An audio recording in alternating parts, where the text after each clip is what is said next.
નમસ્કાર મિત્રો, સ્વાગત છે અમારી યુટ્યુબ ચેનલમાં। તો આજે આપણે વાત કરીશું કે પોસ્ટ દ્વારા આવતા કોઈ પણ કુરિયરને આપણે ટ્રેક કઈ રીતે કરી શકીએ, એટલે કે આપણે તેને ક્યાં પહોંચ્યું તે કઈ રીતે જોઈ શકીએ અને આપણી પાસે કેટલા સમયમાં પહોંચશે તે પણ જોઈ શકીએ। તો તેના વિશે હું તમને સંપૂર્ણ માહિતી આપીશ, તો વિડીયોમાં અંત સુધી બન્યા રહેજો। તો જે કોઈ તમારું પોસ્ટ દ્વારા કુરિયર આવવાનું હોય તેનો મેસેજ તમારા રજિસ્ટર મોબાઈલ નંબર ઉપર આવી ગયો હોય છે। તો આપણે સૌપ્રથમ મેસેજિંગ ઓપન કરી લેવાનું રહેશે। મેસેજિંગમાં જે કુરિયર તમારું આવવાનું છે તેનો મેસેજ તમારે આવી ગયો છે। તો મારે અહીં એક એસબીઆઈનું એટીએમ કાર્ડ આવવાનું છે, તો તેનો મેસેજ આવી ગયો છે। તો આપણે તેને ઓપન કરીએ તો આ રીતનો ઇન્ટરફેસ ખુલી જશે। એમાં સ્પીડ પોસ્ટ નંબર આપેલો છે તે આપણે કોપી કરી લેવાનો રહેશે। જો અહીંયા નીચે બીજા નંબરનો તેને કોપી કરી લેવાનો। હવે તેમાં આપણે આંકડા જ કોપી થાય છે, આગળ પાછળના એબીસીડીના અક્ષર જે કોપી નથી થતા। જો અહીંયા ઈબી અને આઈએન છેલ્લે આઈએન એ કોપી નથી થતા, તો આપણે તે યાદ રાખી લેવાના છે। હવે આપણે બેક આવી જઈએ। હવે આપણે ઓપન કરવાનું છે ગૂગલ ક્રોમ બ્રાઉઝર।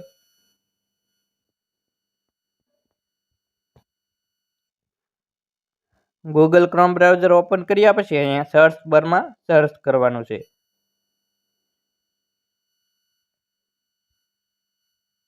ઇન્ડિયા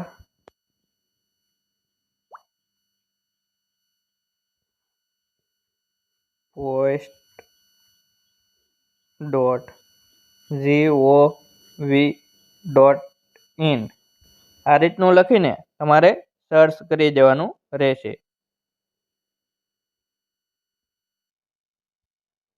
એટલે પોસ્ટ ઓફિસની ઓફિશિયલ વેબસાઇટ ખુલી જશે। તેમાં તમારે અહીંયા મેન્યુ ઉપર ક્લિક કરી દેવાનું રહેશે। હવે તમારે અહીંયા એન્ટર કન્ઝ્યુમેટ નંબર તેના પર જે તમે નંબર કોપી કર્યો હોય તે પેસ્ટ કરી દેવાનો રહેશે। આ રીતનો પેસ્ટ કરી દેવાનો। હવે આપણે એબીસીડીના અક્ષરો જે યાદ રાખ્યા હતા તે આગળ લખી દેવાના રહેશે, એન્ટર કરી દેવાના રહેશે। તો આપણે ઈ અને બી આગળ હતા અને પાછળ આઈએન આ રીતના નંબર એન્ટર કરી દેવાના। હવે કેપ્ચા કોડ આપણે એન્ટર કરી દેવાનો રહેશે। જો અહીંયા 56731 એ અહીંયા બાજુના બોક્સમાં એન્ટર કરી દેવાનું છે।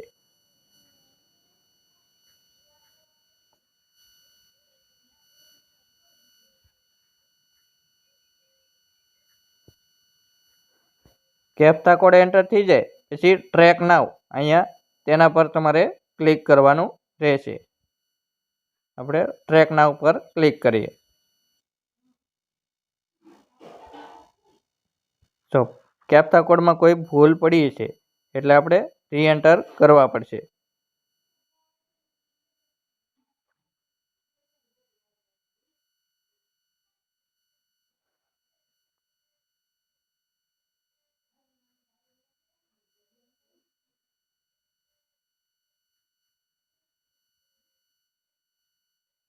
હવે ફરીથી આપણે ટ્રેક નાવ પર ક્લિક કરી દેવાનું રહેશે।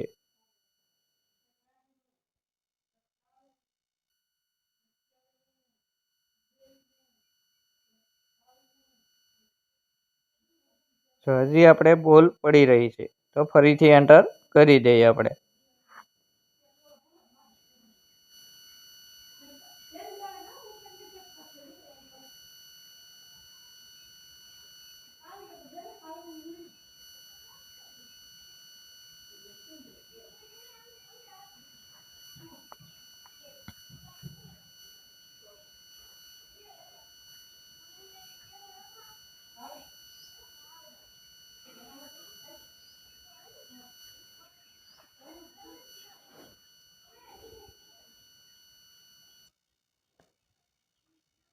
જો આવા જ રીતનું કેપ્ચા કોડ એન્ટર કરશો એટલે તમારું કુરિયર ક્યાં પહોંચ્યું છે તેનો સંપૂર્ણ ડિટેલ તમને અહીંયા બતાવી દેશે. તો મારું કુરિયર 15/5/2024થી બેંગલુરુ જીપીઓ બીપીએનએલ સેન્ટરથી પેક થઈને નીકળી ગયું છે, જે અત્યારની પોઝિશન મુજબ 18/5/2024 ભાવનગર ICS પહોંચી ગયું છે. તો આ રીતે તમે તમારું કુરિયર ક્યાં પહોંચ્યું છે અને ક્યારે ક્યાંથી નીકળ્યું તે તમે ટ્રેક કરી શકો છો. તો આ રીતે તમે તમારા મેસેજ દ્વારા તમારું કુરિયર ક્યારે આવવાનું છે અને ક્યાં પહોંચ્યું છે તે ટ્રેક કરી શકો છો. તો આવા જ ઉપયોગી વિડીયો જોવા માટે અમારી યુટ્યુબ ચેનલ સબસ્ક્રાઈબ કરો, વિડીયોને લાઈક કરો અને શેર કરો.